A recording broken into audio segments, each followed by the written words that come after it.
O Rio de Janeiro continua lindo. Brazil, Continua sendo. doing the economic samba, dancing to the music of change. Brazil, like you've never seen it before.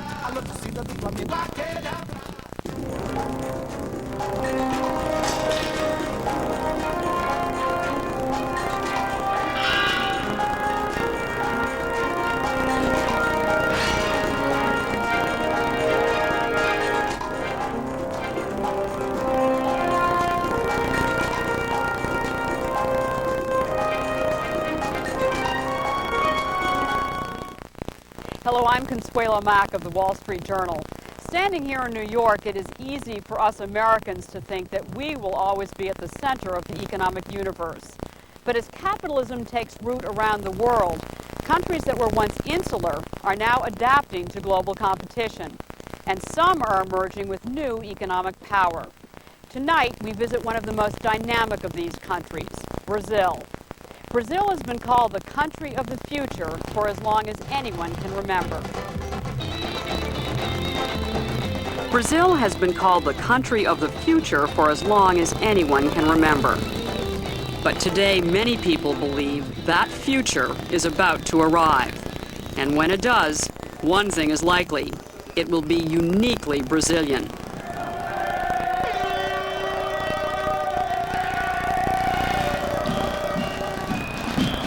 Nearly everything in Brazil, both the good and the bad, can be described in superlatives. You may know Brazil has the world's best soccer team, but that's just the beginning. This is the world's largest sports stadium, the world's largest iron ore mine, the leading producer of orange juice, and the world's fastest growing computer market. The biggest divide between rich and poor. One of the globe's most important environmental challenges. All in the world's 5th largest country. A country going through dramatic changes, where energy and passion brim over. Seen through the eyes of Brazil's best-known television correspondent. Quando o Wall Street Journal, o mais importante jornal financeiro dos Estados Unidos, me convidou para fazer este documentário, a ideia era se valer do ponto de vista de um jornalista brasileiro radicado no exterior. Há mais de 7 anos em Londres, o correspondente poderia ver o seu próprio país com olhos estrangeiros. E é este convite que fazemos a vocês agora: olhar o Brasil de fora. Às vezes, as coisas vistas de longe parecem mais claras. Além disso, este é um raro produto, um documentário que não explora apenas as nossas mazelas, a vergonha da tragédia social brasileira. Ao contrário, esta é a história de um Brasil que pode dar certo, ou que dá certo. Vamos ser otimistas, só para variar? E o ponto de interrogação a gente deixa para acrescentar ao título do programa. Brasil, potência emergente?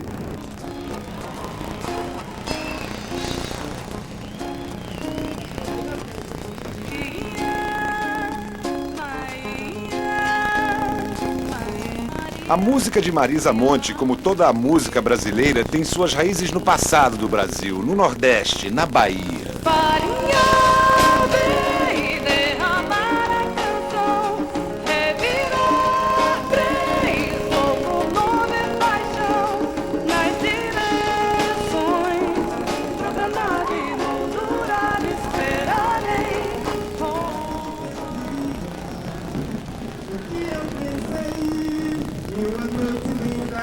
A você me entreguei, foi tudo que eu queria.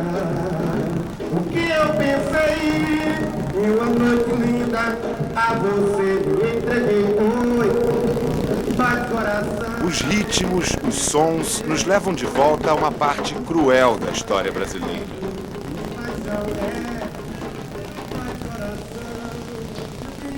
Os primeiros africanos vieram como escravos. Foram trazidos para o Brasil em 1549, quando os portugueses penetraram na Enseada e fundaram a primeira capital colonial, Salvador. Como nos Estados Unidos, os africanos foram usados para trabalhar nas plantações. Mas, ao contrário dos Estados Unidos, eles conseguiram manter grande parte de sua herança cultural. A cidade cresceu até contar 2 milhões de habitantes. Mas sua parte mais antiga, o Pelourinho, ainda sobrevive e é um marco central para a comunidade afro-brasileira. E por anos levou consigo o legado da escravidão. O Olodum começou nesse gueto como um bloco carnavalesco. Ficou famoso por sua música e tornou-se um catalisador das mudanças. Depois dele, surgiram grupos de jovens e de repente parecia que todas as crianças queriam tocar. Mas elas só podem tocar seus tambores se forem para a escola. O grupo introduz uma certa disciplina à vida delas e as crianças sabem que não devem chegar atrasadas. Sandra tem apenas 14 anos e já toca há 4.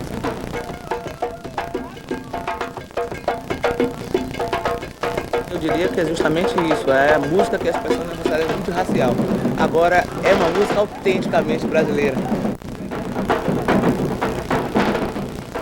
A música do Olodum atraiu artistas como Paul Simon e David Byrne, e logo depois outros músicos e turistas começaram a chegar de todas as partes do mundo.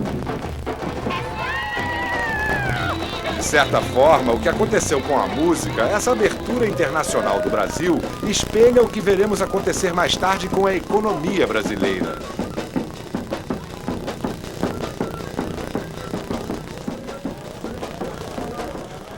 A energia e o entusiasmo encorajaram o Estado a levantar fundos para a restauração.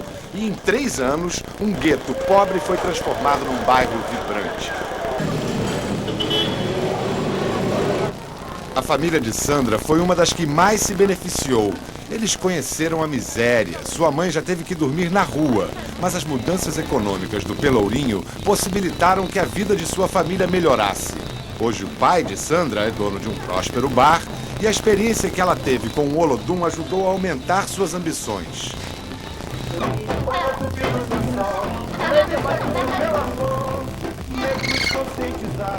Os afro-brasileiros e os portugueses foram os primeiros imigrantes. Mas como nos Estados Unidos, o Brasil tornou-se um imã para pessoas de todo o mundo em busca de fortuna.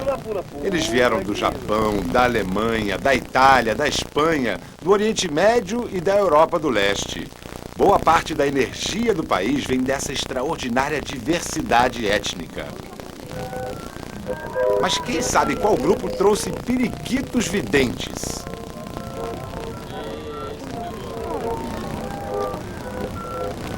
Essa daqui mesmo, Chico? É? Aqui diz: guarde o seu dinheiro e não o jogue fora como tem feito até agora. Se fizer o que eu digo, será feliz pelo resto da vida. You'll be happy all your life.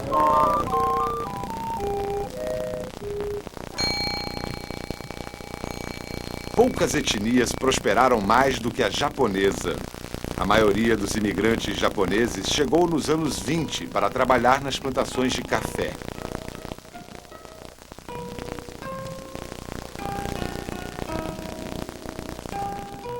Mas em uma geração, assim como o próprio país, eles passaram do campo para a cidade, de camponeses a líderes profissionais e dos negócios, e hoje a maior cidade japonesa fora do Japão é São Paulo, o centro econômico do Brasil. É em São Paulo, a terceira maior cidade do mundo, que pode-se perceber primeiro a explosão econômica do Brasil.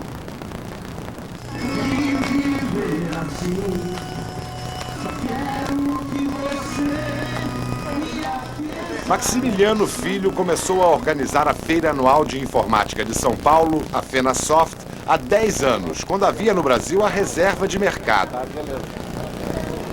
Desde que o Brasil abriu seu mercado a companhias de informática estrangeiras, a FenaSoft cresceu e tornou-se a maior feira de informática do mundo. E o Brasil tornou-se o mercado de informática que mais cresce no mundo. Esse número de 1 milhão de computadores, se você projetar a venda mensal do Brasil, ele vai chegar lá. Vai chegar a 1 milhão de computadores vendidos por ano. Quase todas as firmas estrangeiras vieram para o Brasil. A Compaq, a IBM e a Hewlett Packard instalaram fábricas aqui.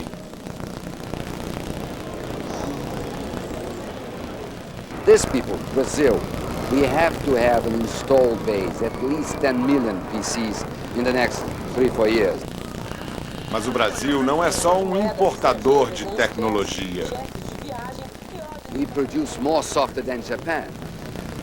Brazil produces more software than Japan. You know, 20% of the software that we use in our country is Brazilian produced.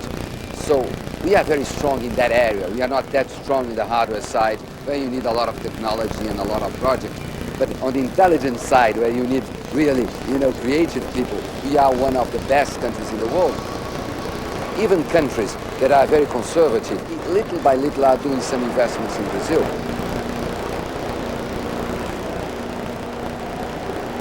As firmas de computadores estão entre as mais recentes a apreciar o tamanho do mercado brasileiro. Mas elas só podem vender aos mais prósperos, uma porção relativamente pequena da população brasileira.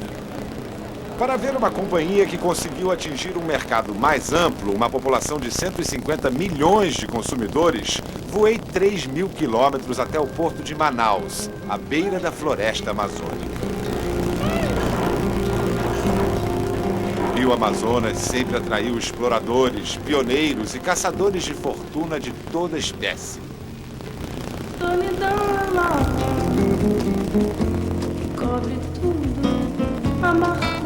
Quando a Avon Cosméticos decidiu mudar-se para a Amazônia, muitos especialistas financeiros acharam que a companhia tinha enlouquecido. Afinal de contas, a Amazônia é um lugar selvagem, com poucos bancos, poucas grandes firmas geradoras de emprego e uma infraestrutura de transportes primitiva. Mas a decisão revelou-se astuta.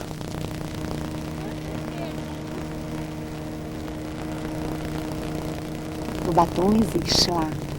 Você pode procurar em qualquer lugar dentro desses rios, dessas matas, dessas florestas. E com certeza todas as índias estão com batom Avon.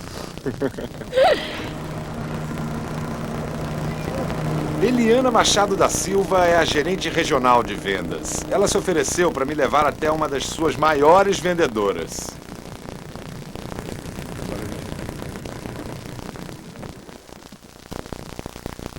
Iraci Macedo Queiroz vende Avon há 30 anos. Ela é uma das 400 mil consultoras de beleza no Brasil. Uma equipe de vendas 2 vezes maior do que o Exército Brasileiro. Eu estava me contando aí da senhora. Oh, meu Deus, estou tão feliz. Que bom. Aí eu... Pode ficar. Tudo bom? Iraci é uma professora aposentada e é ela quem sustenta a família. Todos, inclusive o marido, a ajudam a vender. Dona Cláudia, você vai continuar o que a sua avó começou? Vai ficar vendendo? É? Você gosta, né? E ela quer ser uma doutora, mas ainda vai continuar vendendo Avon. A Avon não teve visão apenas ao perceber que os países em desenvolvimento oferecem alguns dos últimos mercados intactos, mas também ao entender que para as pessoas do campo, o acesso aos bens de consumo é difícil. A venda direta por catálogo foi um meio de abrir esses mercados.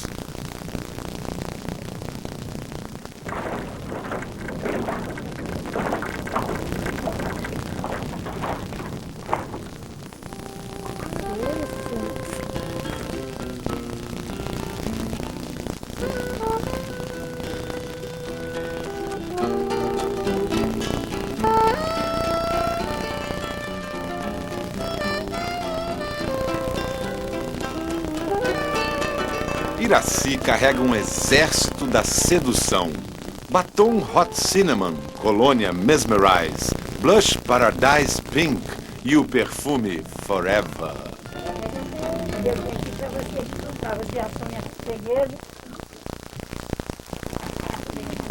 As vendas da companhia na Amazônia dispararam nos últimos anos, crescendo 50% ao ano, e estão ajudando a abrir esse mercado de massa inexplorado, trazendo mais consumidores para a economia. Para Iraci, isso significou uma relativa prosperidade. Se ainda fosse professora, estaria ganhando R$100. mas ela diz que agora ganha de 7 a 8 vezes mais. Ela é, reconhecidamente, uma das vendedoras de maior sucesso, mas a comissão de 30% paga pela Avon permite à maioria delas ter ganhos acima da média regional.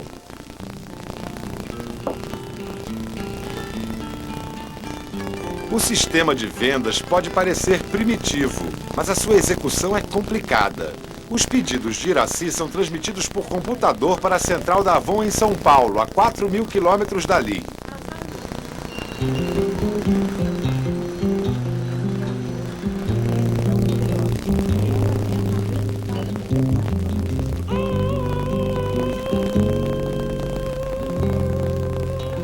As vendas devem atingir mais de US$1 bilhão esse ano. Conquistar um mercado de massa assim requer mais do que apenas vendas a domicílio. Quase nada disso teria acontecido sem a grande fábrica de sonhos, a televisão.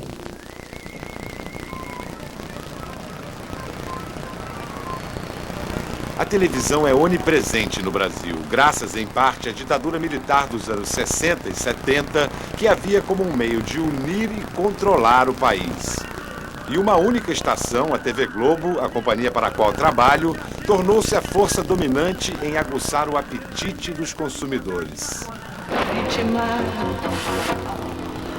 A partir da sua formação em 1965, a Rede Globo tornou-se o maior produtor de programas televisivos e domina o mercado brasileiro.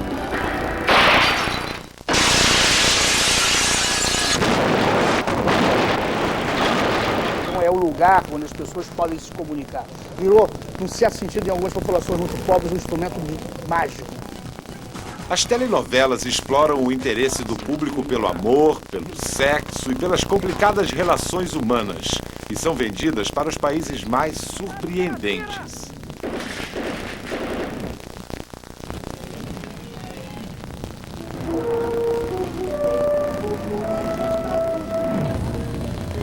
Final word. From the moment our son returns, Isaura eats in the kitchen together with the other slaves. Hoje, no estúdio do Rio de Janeiro, os carpinteiros, os figurinistas, os atores e diretores estão se preparando para gravar um episódio de um programa pioneiro de TV interativa. Toda semana, Você Decide conta uma história na qual o protagonista é levado a tomar uma decisão moral. The issue is involves really important decisions, decisions that we as Brazilians have to take all the time. If we are going to pact with violence or not, if we are going to denounce a crooked way of doing things, or if we are going to profit of it. These are important Brazilian issues. Nesse episódio, uma jovem que foi violentada tem de decidir se irá perseguir o homem que a violentou, mas não é a mulher que irá decidir o que fazer. São os telespectadores que serão convidados a votar por telefone. E num desses giros, mais de 80 mil pessoas votam por telefone toda semana. Multidões reúnem-se nas praças das cidades de todo o Brasil, de onde o programa é transmitido para darem sua opinião. Pessoal, olha que festa. Esse prédio ao fundo... E todo espectador ele é um crítico por si, né?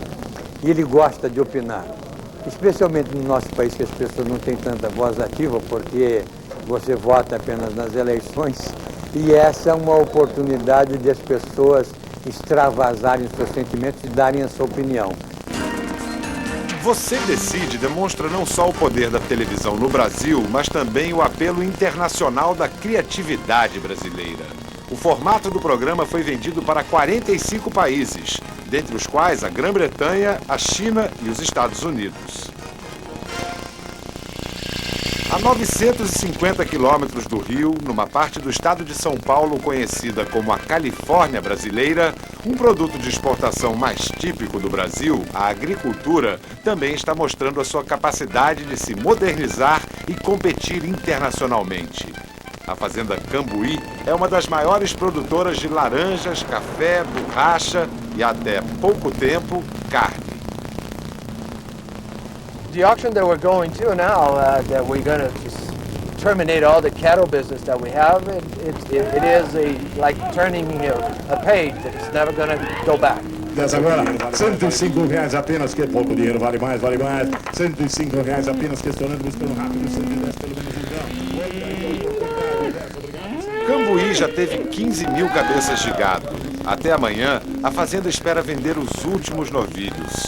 E com a ajuda de uma tradicional lubrificação, está fazendo de tudo para que os fazendeiros vizinhos façam seus lances com entusiasmo. Obrigado. O leilão é parte de um plano mestre a longo prazo para criar uma das fazendas mais eficientes e rentáveis do mundo. O homem por trás desse plano não é exatamente um fazendeiro tradicional. I'm a lawyer and I graduated and I also took an MBA program and worked in insurance most of my life, so financial investment. I've lived in Los Angeles, California. I lived in Buenos Aires, Argentina. I lived in Wilmington, Delaware. I lived in New York. I lived in Lisbon, in Portugal. Then I lived in Rio. And then I moved to Matão. A fazenda de mais de 15 mil hectares é dirigida por Rogério Braga. Usando as técnicas de gerenciamento que aprendeu numa faculdade americana, Braga fez com que a produção por árvore alcançasse o dobro da média brasileira. A produtividade dos seus trabalhadores é medida cuidadosamente todo dia. E cada laranja que eles colhem é monitorada por um sistema computadorizado. Being a commodity business, what you have to worry is about cost and productivity. Concern yourself with being the lowest unit cost producer. And whatever the market price is, you're still going to be better than your competitor, which is the next door guy or the next country guy that produces the same product. Antigamente, os fazendeiros e empresários num país como o Brasil acreditavam que a mão de obra barata lhes permitiria sempre rebaixar os preços no mercado internacional. Hoje isso está mudando. I don't think companies in Brazil today, at least not the modern companies, operate under the belief that Brazil will be forever competitive based on cheap labor, especially now when you have Southeast Asia or even some products that we compete with Africa in coffee or even with Central America. You cannot claim to be competitive worldwide just based on cheap labor. We at Cambuí, since the mid-80s, understood that if we were to be competitive in the long run with low prices, we would have to work with a labor force that was well-trained, well-paid, with a smaller workforce, but better trained and better paid, so that they're more satisfied and they have a higher productivity. The company is making money in that operation, and he is getting benefits that he would not get someplace else. O desenvolvimento em Cambuí é impressionante, mas como em outras partes do mundo, os fazendeiros menores e mais tradicionais estão enfrentando dificuldades. A fazenda vizinha foi fundada no século XIX por um imigrante italiano. Até há pouco tempo, os seus descendentes tinham 60 empregados. Hoje não tem mais nenhum. Em vez disso, a família Dáurea levanta às 5 horas da manhã e faz ela mesma todo o trabalho, desde arrebanhar o gado até vacinar os bezerros. Os fazendeiros estão claramente frustrados e olham invejosos para os recursos financeiros em Cambuí. Cambuí optou por tornar-se verticalmente integrada, por não somente produzir laranjas, mas também processá-las e colocá-las no mercado. Hoje, a fazenda, ou agroindústria, tem uma das mais eficientes e sofisticadas fábricas de suco de laranja do mundo. Essa fábrica foi construída em 1991 e custou 43 milhões de dólares. Ela já processa 4% do suco de laranja exportado pelo Brasil. Agora, Cambuí está investindo mais 22 milhões de dólares para dobrar a capacidade da fábrica e reduzir o custo unitário. A companhia está procurando expandir sua fatia no mercado mundial já dominado pelo Brasil. Para entender por que Cambuí pode ser tão agressiva, é necessário visitar São Paulo. São 9h30 da noite. Rogério, o fazendeiro, está no topo do edifício sede do Unibanco, proprietário da Fazenda Cambuí. Então, como é que fala? Check-out. É isso que chamamos de check-out. Aquelas caixas registradoras. Farming will not survive in the long run if it continues to be a self-contained business that doesn't look into the world trade, into the world trend of things, and certainly it's not a business that is going to be surviving forever on the pity of the society. Brazil in general still has a lot of catching up to do, and things such as the World Trade Organization, which will continuously force for trade barriers to be lowered, will force farmers to understand that they have to be competitive. It's going to be a painful, long process. E o caminho será difícil. Teremos de enfrentar muitos obstáculos, mas nós brasileiros somos otimistas por natureza, sempre olhando para o futuro, sempre sonhando. Todos os povos, é claro, têm sonhos, mas a diferença entre os brasileiros e os outros povos é que nós acreditamos neles, nós apostamos nos nossos sonhos. Tudo bem? Bom, eu sonhei com o presidente Fernando Henrique essa noite. Joga em que bicho? O presidente ele é muito vaidoso, né? Então, um bicho vaidoso é pavão, que é bonito. Todas essas combinações, ou como é que é? O jogo do bicho é um jogo ilegal no qual quase todos os brasileiros apostam. Hoje o jogo do bicho é muito mais popular do que as loterias oficiais do governo. Alguns dizem que é porque os banqueiros são marginais, mas sempre pagam, ao contrário dos funcionários do governo em quem ninguém confia.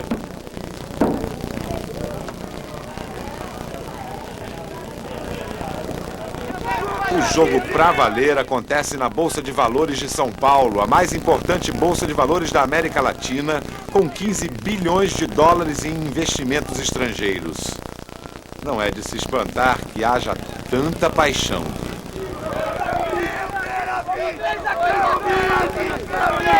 Esse mercado tornou-se muito mais ativo do que era há alguns anos atrás. Uma das razões principais é a abertura gradual dos maiores setores industriais controlados pelo Estado, como a siderurgia e a telefonia, aos investimentos e à competição internacional. Esses setores industriais foram controlados durante anos por uma elite rica que está sendo forçada a soltar as rédeas. O Congresso hoje não olha mais para as galerias que reúnem minorias que têm vontade de manter o status quo, manter privilégios, mas olha aquilo que está por trás das galerias, que é o povo brasileiro, que quer uma coisa diferente, que quer ter telefone em casa, que quer ter serviços melhores, que está querendo que as coisas aconteçam.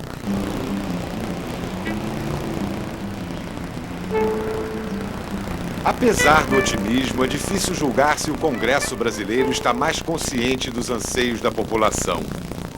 O relacionamento entre os políticos e o nosso povo é muitas vezes distante, como a nossa capital, Brasília. Brasília foi construída durante a expansão industrial do final dos anos 50, a centenas de quilômetros da costa, onde não havia nada. A ideia era desbravar o interior. Nosso mais famoso arquiteto, Oscar Niemeyer, descreveu sua criação de 12 bilhões de dólares, a maior cidade planejada do século XX, em termos tipicamente brasileiros. Busquei a linha curva e sensual, a curva que vejo nas colinas de Brasília, no corpo do ser amado, nas nuvens do céu e nas ondas do mar. O que aconteceu?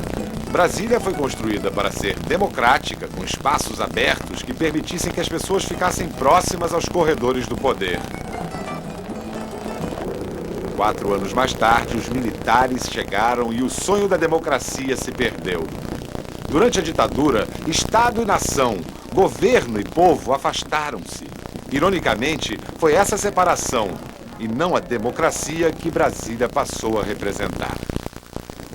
Quando o Brasil reencontrou a democracia em 1989, o povo elegeu um homem que prometeu reformar o país, mas que revelou-se tão corrupto quanto os outros.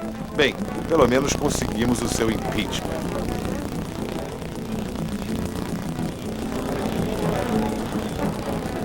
A economia estava crescendo, mas a inflação estava totalmente fora de controle, chegando a 40% ao mês.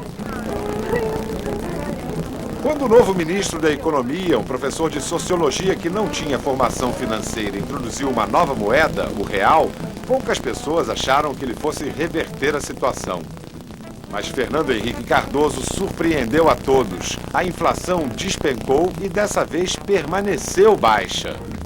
Em outubro de 1994, ele foi eleito presidente. Desde então, ele ganhou o respeito internacional, abrindo o mercado brasileiro às importações, atraindo investimentos estrangeiros e atacando a corrupção. Estamos vivendo um momento de grandes transformações de mentalidade, né? E isso é que deu condições para poder haver essa transformação positiva da nossa economia. O senhor está satisfeito com o ritmo do programa de privatizações? Não, porque ele foi paralisado e foi agora que estamos retomando. Então, acho que nós temos que avançar com mais rapidez nesse programa. Mas a rapidez não pode ser em detrimento da honestidade, né, da transparência e da preservação do patrimônio público. Para entender a revolução que a privatização representa, é preciso entender o que as indústrias estatais, como a da mineração de ferro e de energia, simbolizam e como elas são importantes para a identidade brasileira e para o orgulho nacional. Uma das mais importantes indústrias estatais era a siderúrgica. O governo havia construído uma companhia siderúrgica gigante e estatal, a Companhia Siderúrgica Nacional, ou CSN, e ela se tornou um símbolo da indústria nacional.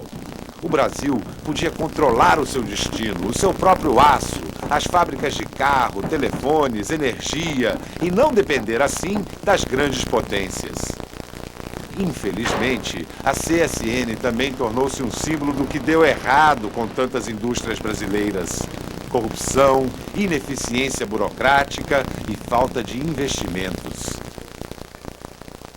Nos anos 80, as fábricas foram abaladas por greves, geralmente motivadas por melhores condições de trabalho e melhores salários. Mas essas greves tornaram-se altamente políticas e 3 pessoas morreram em confrontos.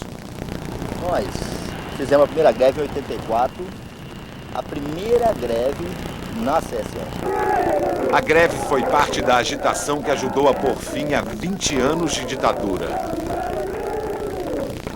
Em 89, nós sentimos mais em 90. A União Soviética e nós, que éramos mais aguerridos aqui tinha a corrente sindical mais radical de todo o Brasil, veio se abrigar em Volta Redonda. E nós então começamos a fazer uma reflexão, onde está meu parâmetro, meu paradigma? A União Soviética não existe mais, né? E eu e alguns companheiros sofremos muito. O colapso da União Soviética e os próprios problemas do governo em financiar a fábrica forçaram os operários e os patrões a se unir. A privatização começou dolorosamente em 1993. O que mais nos preocupa é que com a privatização, a CSN, por exemplo, mandou embora 9 mil pais de família. Para onde foram esses? Cerca de 1/3 dos 25 mil funcionários perdeu seus empregos. Mas para os que ficaram, a fábrica tornou-se um lugar bem diferente. Agora, os patrões pareciam menos distantes dos operários. Dá para descobrir quem é o presidente? Ele é o segundo à direita, Silvio Coutinho, o primeiro presidente que não deve sua posição a um apadrinhamento político. Um engenheiro que trabalhou e subiu de posto dentro da CSN. Nós temos hoje um contato muito profissional, um contato que eu gosto de dizer que é uma rua de 2 mãos, com respeito e com confiança. A missão da CSN é bem clara e bem definida, de ser a empresa mais competitiva, para com que chegamos ao final do ano 2000 sendo a empresa mais competitiva a nível de siderurgia mundial. A modernização e uma mão de obra motivada produziram resultados. Em 1993, a CSN quebrou 28 recordes de produção e produziu mais de 4 milhões de toneladas de aço fundido em um ano. E mais, muitos dos seus empregados ganharam com ações que subiram mais de 600%. Em torno da siderúrgica surgiram prédios e novos empreendimentos habitacionais. José Ricardo Nogueira é um dos que mais se beneficiou com a privatização.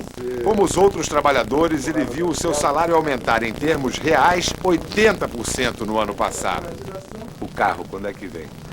Nós estamos pensando em janeiro, nas próximas férias. Fazer um muro aqui, eu quero fazer uma lavanderia aqui atrás para ela. Aí depois pensar no carrinho. E do ponto de vista acadêmico, do ponto de vista da análise fria, você constata que o modelo pode ser, o modelo de empresa possa ser o modelo mais perfeito. Né? Porque lá se bateu recorde de produção. Então o que é que nós queremos? É que a modernização se dê, mas que haja reformas profundas, mecanismos que efetivamente dê margem para a absorção de mão de obra. As preocupações de Vicentinho têm grande ressonância em Volta Redonda.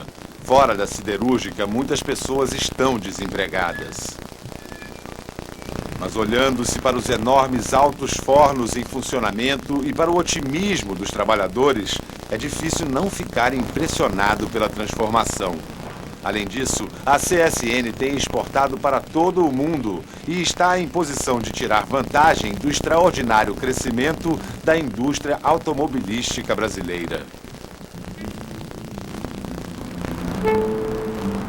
Como os norte-americanos, os brasileiros são apaixonados por seus carros.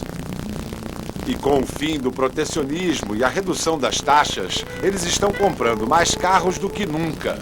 Investimentos estrangeiros inundaram o país e as maiores montadoras do mundo estão lutando para usar o Brasil para atingir os 200 milhões de consumidores do mercado sul-americano. O Brasil já ultrapassou a Itália e o México e tornou-se o 10º maior produtor de carros do mundo.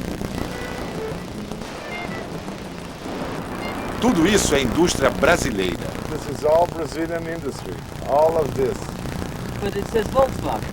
Volkswagen do Brasil, Fiat do Brasil, GM do Brasil. Fale com industriais brasileiros sobre quem entende mais de indústria e as recomendações deles o levarão a um recanto tranquilo em São Paulo. José Mindlin tem 76 anos. Ele é um industrial com interesses variados. Ele testemunhou os grandes altos e baixos da economia brasileira.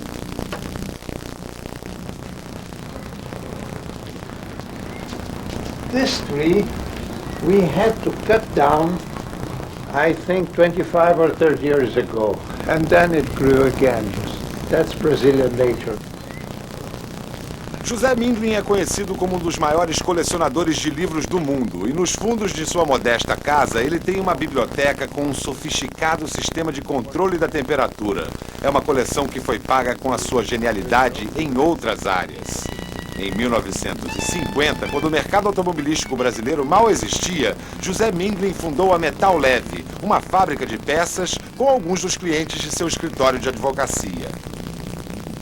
When we started, the only existing market was the replacement market. All the cars were imported.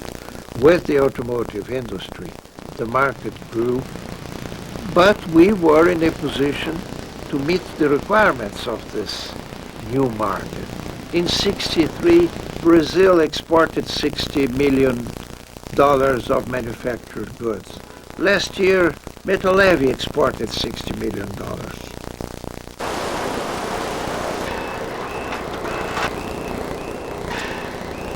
From this plant, we're exporting products that take 2 years to be developed. Sérgio Mindlin é o filho de José Mindlin e o atual presidente da Metal Leve. Como pai, ele sempre acreditou que a companhia não deveria depender apenas do mercado doméstico, mas sim competir globalmente. Aqui eles estão testando pistões num novo motor para uma grande indústria automobilística dos Estados Unidos. Durante anos, eles investiram 5% dos rendimentos em pesquisa, qualidade e tecnologia. Uma visão inteligente numa era em que a indústria automobilística quer cada vez mais que os fabricantes de autopeças invistam em pesquisa no seu lugar. O investimento da Metal Leve trouxe bons dividendos. Ela é fornecedora de empresas internacionais como a Caterpillar, a Fiat e a Mercedes-Benz. Só a sua fábrica em São Paulo produz 13 milhões de pistões por ano. E nos últimos 7 anos, a companhia abriu fábricas na Carolina do Sul e em Indiana. eles estão em boa posição para comparar os trabalhadores americanos e brasileiros.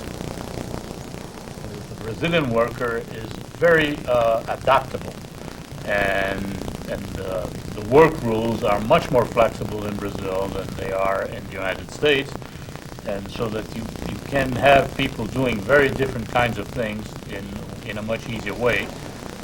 In the United States, these things have to be negotiated and established in a much more formal way. Mas produzindo tanto no Brasil como nos Estados Unidos, Sérgio Mindlin sabe que os desafios são cada vez mais globais e não importa se você esteja vendendo pistões ou laranjas, as diferenças são poucas. You have to have the right product at the right price at the right place, and everybody's trying to do that. Nesse mundo novo e diferente, quais são as suas projeções de crescimento? The Brazilian automotive industry in '94 produced about 1.6 million vehicles. By the year 2000, the Brazilian industry could be between 2 and 2.5 million units. Minha nossa. Onde estão as ruas para tantos carros? Vai ser um engarrafamento só. You'll have to decentralize the industry, and people will have to move to other cities, certainly. If you try to sell all those cars in São Paulo, we won't be able to move. Is this normal, 3 o'clock in the afternoon? Em São Paulo, tudo é normal. Qualquer coisa é normal. Dizem que isso é o progresso. That's progress, they say. It's a huge country. É um país enorme, com enormes distorções. Há 30 anos, 70% da população viviam em zonas rurais. Hoje é o oposto. 70% vivem nas grandes cidades. Uma das coisas que me incomoda mais do que os engarrafamentos é passar embaixo de um viaduto e ver pessoas vivendo ali. É algo que me incomoda mais porque é algo que vimos surgir e crescer e podíamos ter feito alguma coisa antes.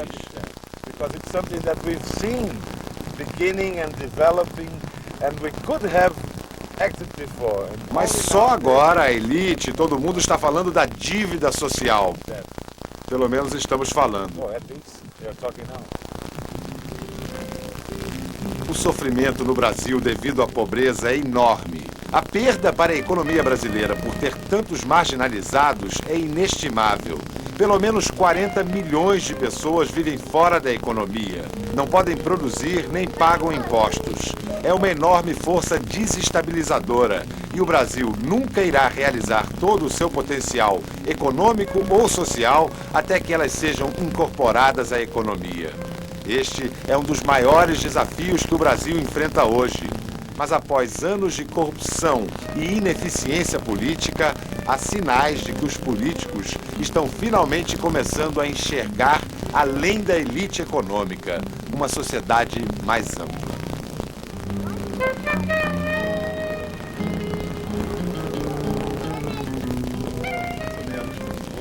O que é novo hoje no Brasil? E o que é velho e arcaico?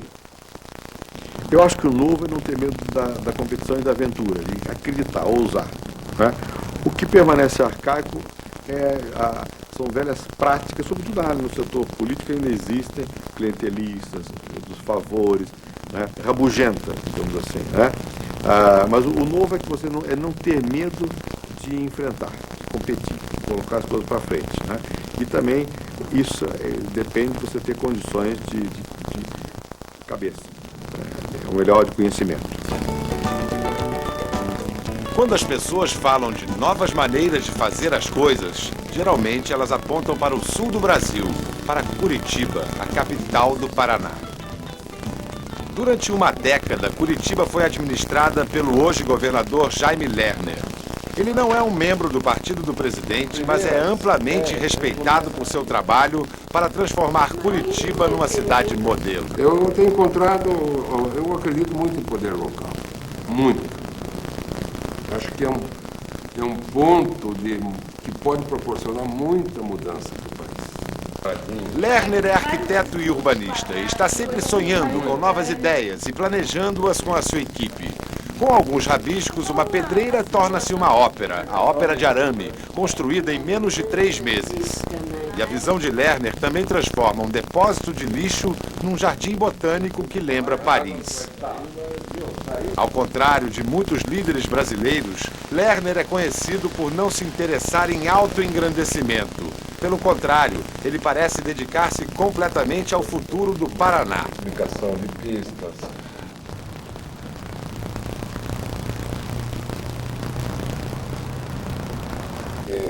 Cada região tem uma característica, isso que a gente estava falando. O sudoeste, o noroeste. O noroeste é que hoje nós temos problemas de boias frias, aqui tem o arenito, aqui tem problemas de erosão, mas tem grande perspectiva. A economia do Paraná já está crescendo 6% ao ano, mas Lerner não acha que está fazendo bastante para explorar os seus consideráveis recursos naturais. Hoje ele está indo para um encontro com o setor privado, líderes empresariais, dentre os quais encontra-se o presidente da Volvo Brasil. Ele quer que esses empresários instalem mais fábricas e que pensem em como absorver tarefas que tradicionalmente cabem ao governo. Empresas privadas e o governo já desenvolveram um excelente sistema de transporte público. O Estado é o design, a abolação, quer dizer, o sistema, o gerenciamento, quem gerencia o sistema é a empresa do Estado.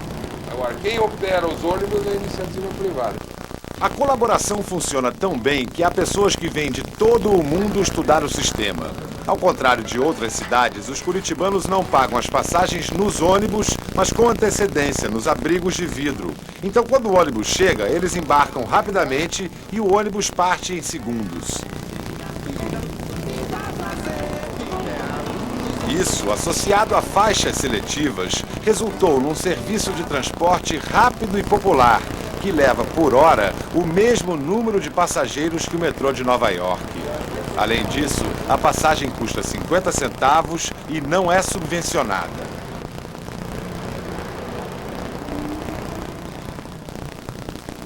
Muitas das soluções de Lerner são surpreendentemente simples, incluindo um dos programas de maior sucesso em Curitiba. Assim como outras cidades brasileiras, Curitiba está cercada de favelas, o que se deve sobretudo à migração dos sem terra devido à mecanização da agricultura. Na maioria das cidades, essas pessoas não têm serviços públicos básicos, nem mesmo a coleta de lixo. Mas em Curitiba é diferente. A cada semana, as pessoas dos bairros pobres levam o seu lixo até pontos de coleta.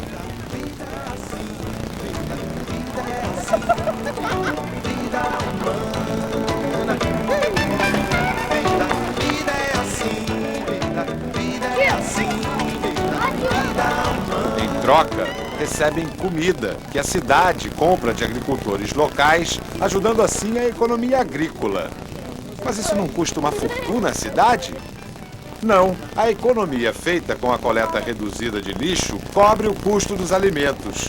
Portanto, como no caso dos ônibus, todos saem ganhando. Para Jaime Lerner, isso prova que os problemas mais graves do Brasil podem ser enfrentados quando o desejo do povo é conjugado ao enorme potencial econômico do país. Maria, e a aba do Pierro descosturou na varinha. Farinha, bem, derramar a canção, revirar três, locomover paixão, nas direções, programado e moldurado, esperarei Roma. Na, na, na.